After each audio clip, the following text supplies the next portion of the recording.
Hello guys, so ipapakita ko lang sa inyo yung maintenance plan ng BYD E-MAX 7. So yung maintenance natin ay every 5,000 kilometers, 20,000 kilometers, 40,000 kilometers, 60,000 kilometers, 80,000 kilometers, sa 100,000 kilometers. So, yung price ng 5,000 kilometers is 2,688. Yung 20,000, 268. 2868. Yung 40,000, 7,519. Yung 60,000, 2,868. Tapos yung 80,000, 9,416.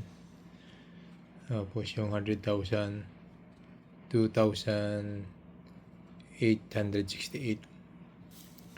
So sa 5,000 kilometers yung gagawin nila, yung brake cleaner, linisin lang yung brake. Yung sa 20,000, ganun din, linis ng brake lang. Yung 40,000, yung maintenance niya, brake fluid, gear oil, oil drain plug gasket. Tapos yung sa 60,000, ngayon pa rin, linis ng brake.